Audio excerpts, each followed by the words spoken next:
राम राम जी। आत्म मंथन में आपका स्वागत है। अब हम बात कर लेते हैं मूलांक 5 वालों के बारे में। स्प्रेड क्या कहता है? अच्छा कहता है तो आगे बढ़ जाओ, नेगेटिव कहता है तो मैं हूं ना, आपको मोटिवेट कर रही हूँ, आपको समझा रही हूँ, आपको बता रही हूँ किस तरह से आपने आगे बढ़ना है।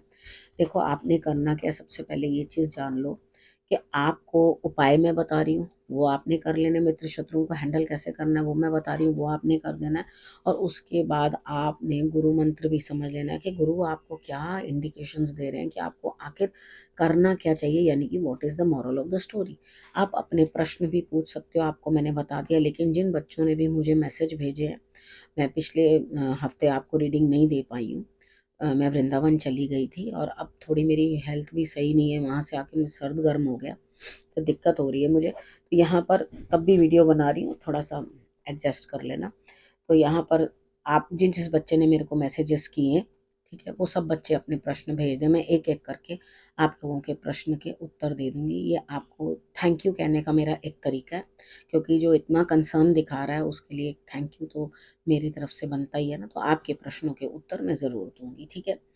अच्छा, अब मंडे की बात कर लेते हैं। मंडे वाले दिन ऐसा लगता है, देखो यहाँ पे कहीं ना कहीं आपके लिए बहुत दूर है जिस चीज़ के बारे में भी आप सोच रहे हो और जो करने के बारे में सोच रहे हो, दिमाग कहीं टिक नहीं रहा।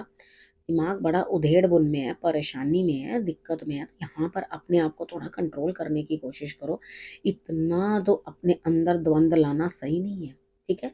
दिमाग इतना खराब हो रहा है आपका, इतनी दिक्कत आ रही है, आपको इतनी परेशानी हो रही है, मगर आपको क्या करना है, आपको चीज़ों को समझना है, ठीक है? आप उन चीज़ों को समझो, तभी आपके लिए रिज़ल्ट्स जो है वो बेटर बनेंगे। अब यहाँ पर कहीं न कहीं कुछ न कुछ जो है आपको एडजस्टमेंट करनी ही है और अपने आप को शांत रखने की कोशिश करनी है।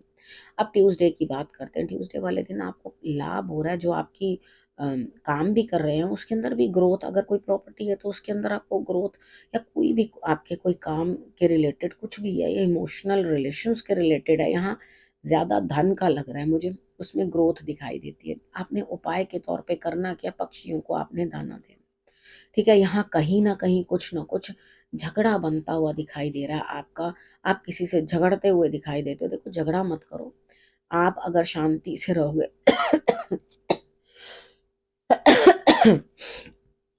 अगर आप शांति से रहोगे तो डेफ़िनेटली आपके लिए रिज़ल्ट्स जो हैं वो बेटर ही आएँगे। बात कर लेते हैं वेडनेसडे की। वेडनेसडे वाले दिन मुझे लगता है बड़ी जल्दबाजी मचाओगे, किसी के आने की खुशी भी होगी, किसी के साथ आपको रहने में आपको अच्छा भी लगेगा। लेकिन यहाँ पर क्या आप सेलिब्रेट तो करते हुए दिखाई दे रहे हो, लेकिन ज़रूरत से ज़्यादा तेज़ी, फटाफट हेस्ट में अपना काम ख़त्म कर रहे हो, जल्दी-जल्दी मैं ये सब काम ख़त्म कर लूँ, इन सब कामों को मैं जल्दी से निपटा लूँ क्योंकि मुझे आज सेलिब्रेट करना है, पार्टी करनी है, ठीक है।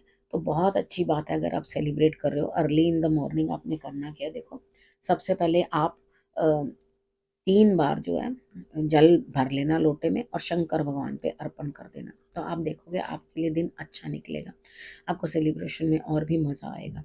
अब बात करते हैं थर्सडे की। थर्सडे वाले दिन आप किसी न किसी के चले जाने से पछता रहे हो, रो रहे हो, परेशान हो रहे हो।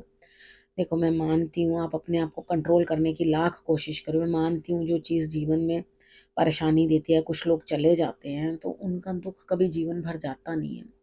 वो ऐसा होता है कि वो ज़ख्म आप कितनी भी कोशिश करो भूलने की, वो ज़ख्म कभी भरते नहीं हैं, ठीक है? तो यहाँ पर कहीं न कहीं आपको जो है इन चीज़ों से जूझना ही पड़ेगा, अपने आप को जो है आपको सँभालना ही पड़ेगा, ठीक है?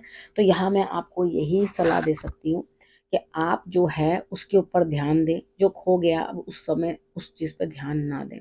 अपने आप को आप इस सिचुएशन के अंदर लाने के लिए पूरी कोशिश कर रहे हो, कंट्रोल कर रहे हो, बहुत अच्छी बात है, अपने आप को कंट्रोल करो। अब मेरी बात भी आप सुनने के बाद अपने आप को और समझाने की कोशिश करोगे। देखो, जो है अभी आपके पास, बस उसमें ध्यान दो। जो चीज़ें आपके हाथ से निकल चुकी हैं उसे आप वापस नहीं ला सकते, क्योंकि बीता हुआ वक़्त कभी वापस नहीं आता, ठीक है? लेकिन जो आगे का वक़्त है उसको तो हम बेहतर बना सकते हैं ना, तो आप उस चीज़ को बेहतर बनाने की कोशिश करो और मुझे पता है आप बिल्कुल कोशिश कर रहे हो। अब उसके बाद फ्राइडे की बात कर लेते हैं। फ्राइडे वाले दिन मुझे ऐसा लगता है यहाँ पे स्थिति कुछ ऐसी है, दिमाग कहीं कंट्रोल में नहीं है।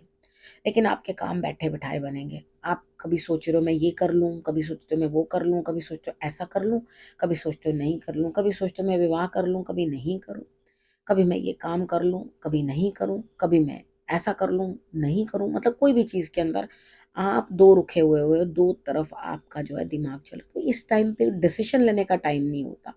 ठीक है, जब आप इमोशनली डिस्टर्ब्ड होते हो ना, तो कोई बड़ा डिसीजन नहीं लो, यानी उसको टालने की कोशिश करो। यहाँ पे मुझे ऐसा लगता है, यहाँ स्थिति आपकी कुछ इस तरह की बनती हुई दिखाई देती है कि आपको लाभ मिलेगा ही मिलेगा, आपको कोई कष्ट करने की जरूरत नहीं है, बैठे बैठाए आपका काम बन रहा है। ठीक है, तो आप क्यों परेशान हो रहे हो, अपने आप को क्यों उलझा रहे हो, मैं ये करूँ वो करूँ, जो होना है ना अपने आप ही हो जाना, चिंता ही ना करना, आपको कुछ मेहनत करने की भी जरूरत नहीं है, बैठे बैठाए काम होंगे। ठीक है, अब सैटरडे की बात कर लेते हैं। सैटरडे वाले दिन मुझे ऐसा लगता है यहाँ पर स्थिति कुछ ऐसी है कि आपको यूनिवर्स से कुछ ना कुछ मिल रहा है। ठीक है, अपने आप को ओपन रखो उस चीज के लिए, आपको इशारे मिल रहे हैं, आपको आगे क्या करना है। कितनी बार क्या होता है, हम एक रिलेशनशिप के अंदर जी जान लगा देते हैं अपनी तरफ से, सोच के कि उसको हम बड़ा अच्छा सींच रहे हैं, बहुत बढ़िया चल रहा है, बहुत बढ़िया हो रहा है, तो वहां हम उसको बहुत अच्छे से मन से सींचते हैं, लेकिन क्या होता है कि वहां रिजल्ट अच्छे नहीं आते। तो यहाँ पे ईश्वर पे भरोसा बना के रखो, पुरानी बातों को जाने दो, बार बार गड़े मुर्दे उखाड़ उखाड़ के लाने से आपको कोई लाभ होगा नहीं। ठीक है, यहाँ पर आपने करना क्या, आपने चीजों को अंडरस्टैंड करना है, चीजों को समझना है। ठीक है, ईश्वर पे भरोसा रखना है, और वो जो अपनी कृपा आप पे बरसा रहे हैं उसको आपने रिसीव करना, देखना थोड़े दिन में ऑटोमेटिकली ये जख्म भी भर जाएंगे। ठीक है, अब उसके बाद संडे की बात करते हैं। संडे वाले दिन मुझे ऐसा लग रहा है स्थिति कुछ ऐसी है कि आप नई शुरुआत करना चाहते हो, नए तरीके से किसी काम को करना चाहते हो। ठीक है, बिल्कुल करो, आप जिस काम को भी शुरू करोगे मुझे लगता है कि आप अंदर से इतना उसके अंदर अपने भी रंग भरोगे, कर तो रहे हो, हिम्मत कर रहे हो, बहुत लेट है उसको शुरू करने के लिए, ये भी मुझे समझ में आ रही है, लेकिन आप जिस चीज को भी दोबारा नए सिरे से शुरुआत करने की कोशिश करो, आपको रिजल्ट मिलेगा। इस समय में कमाने की मत सोचो। ठीक है, ये मत सोचो कि मुझे इसमें से क्या निकल के आ रहा है, ये सोचो मैं इस काम को क्या दे सकती हूँ या दे सकता हूँ। दिल से करो, रिजल्ट ऑटोमेटिकली आप तक आएगा। ठीक है, अब हम बात कर लेते हैं गुरु मंत्र की। देखो यहाँ पे लक्ष्मी की आराधना करनी आपके लिए बहुत जरूरी है। ठीक है, तो यहाँ पर मैंने अष्ट लक्ष्मी की ना एक वीडियो भेजी थी, उसे देख लेना आप। ठीक है, कौन कौन से स्वरूप हैं, किस किस तरह से माँ की आराधना करनी पड़ती है, वो वीडियो में आप देख लेना। ठीक है, यहाँ पे मुझे लगता है कि आपको लाभ होने वाला है, भाग्य आपके साथ है, बस जरूरत है आपको चीजों को समझने की और उस रास्ते पे चलने की जहां पर आपको बेहतरी मिल रही है। जब भाग्य साथ दे रहा है, धन की कोई कमी दिखाई नहीं दे रही, मुझे लग रहा है सब काम आपके पूर्ण होने वाले हैं। बस आपने करना क्या है, उस वीडियो को देख लेना ताकि आपको अच्छे से समझ आ जाए कि आपको लक्ष्मी की एक्चुअली आराधना कैसे करनी चाहिए। ठीक है, अब इस विषय को जो है यहीं समाप्त करती हूँ, अगले विषय के साथ फिर से आपके पास आऊंगी। आपने करना क्या, आपने कर रखना है अपना और अपनों का बहुत अच्छे से ध्यान, और फिर से मेरे आने का करना है इंतजार। तब तक के लिए नमस्कार।